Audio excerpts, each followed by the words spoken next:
I tried to tell people that this was just the beginning. I'm going to say it again like Dr. Umar. I tried to tell people that this was just the beginning. But before I get into the video, I want to shout out my black people that's in Augusta that's going through what they're going through because of the hurricane last week. I still see more and more black people. They cooking outside.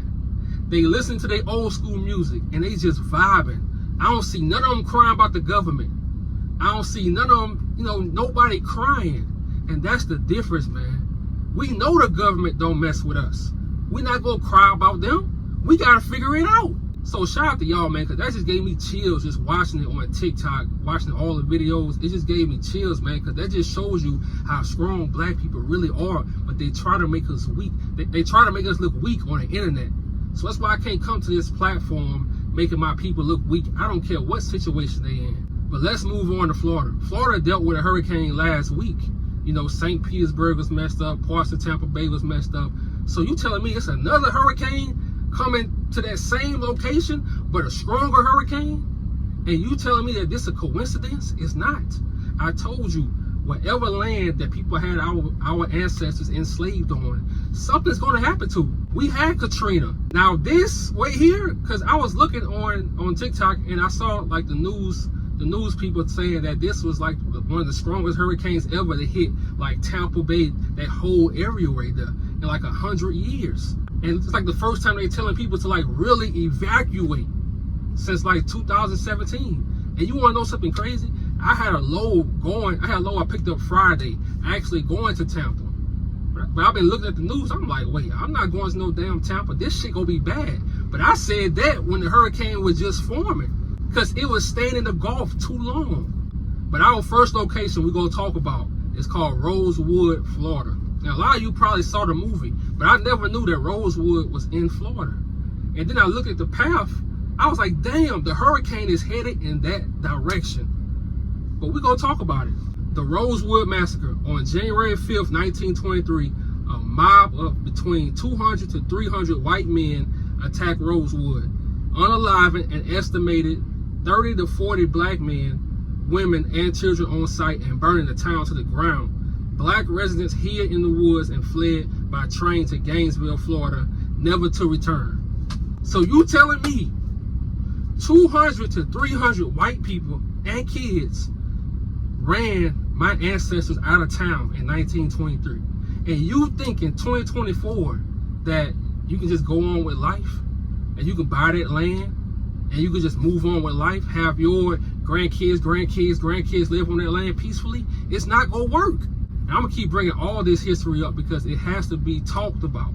We not letting none of this fade away, because that was in 1923. You messed up a lot of families because of that. A lot of families was broken up. You unalived innocent black people. You messed up generations. So the next location we're gonna talk about is St. Petersburg. So if you hear about St. Petersburg, you don't think nothing of it. If you go there, you don't think nothing of it. You just like, man, this a nice area, full of Caucasian people. It's a nice area, but it's dark as hell. At least 3 black men were, I'm gonna say the L word, in St. Petersburg, Florida between 1905 and 1926, and no one was ever held accountable for the unalivings. And that's Google saying that. Nobody was ever held accountable. And you think the ancestors, I'm gonna keep saying it. And look, to my people, to my black people that say it's not the ancestors, God, look, as long as we on the same page, bro, stop that. I don't care.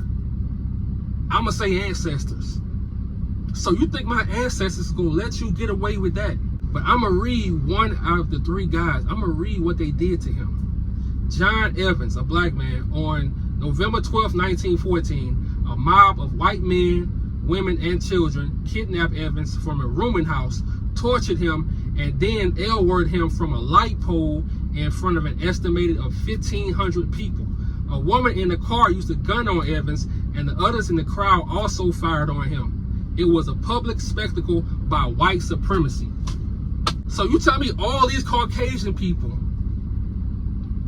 they thought that their grandkids, whatever, was gonna live peacefully? That they can just do this and go to church and call themselves Christians? Nah, you can't get away with this. Now your family has to deal with a category 5. You know how rare a Category 5 is?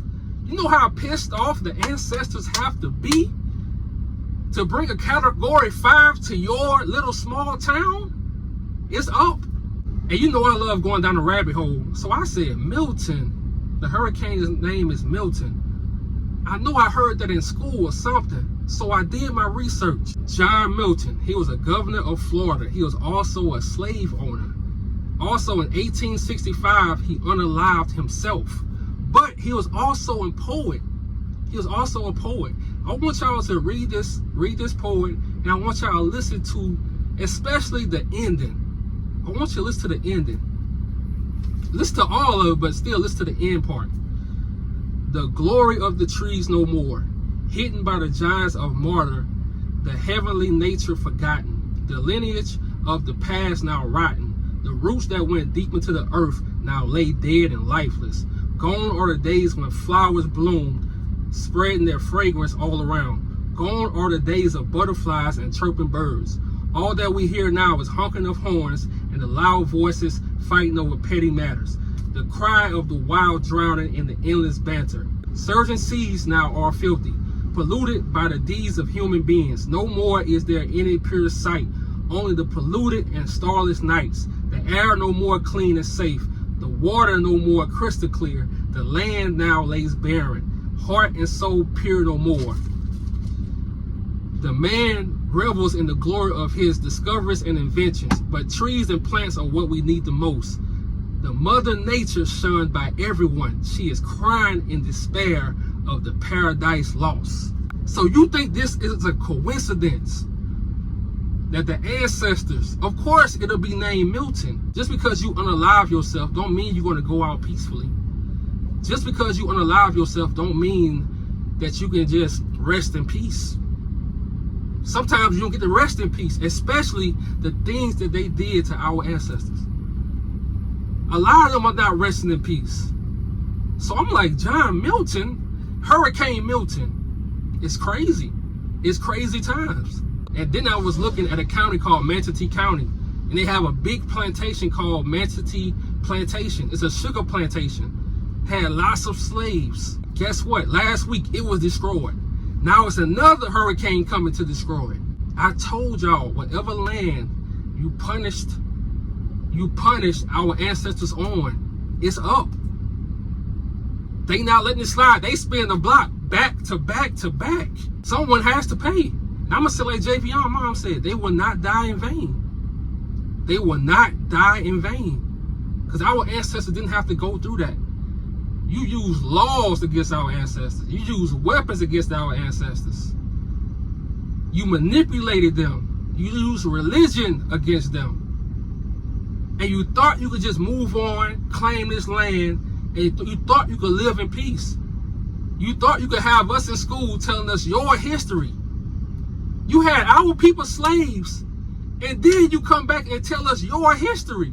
Like our history never counted. We gotta learn our history as adults. We gotta learn our history by watching movies by mistakes. We gotta learn our history from the streets. So Florida gonna be changed forever. This is a Cat 5. A Cat 5 is rare. But the things you did to our people, you ran them out of towns. You moved them away from their family members. You sold them. You used them for labor to get rich off of them. And you think your life gonna be peaceful? It's over. I'm out.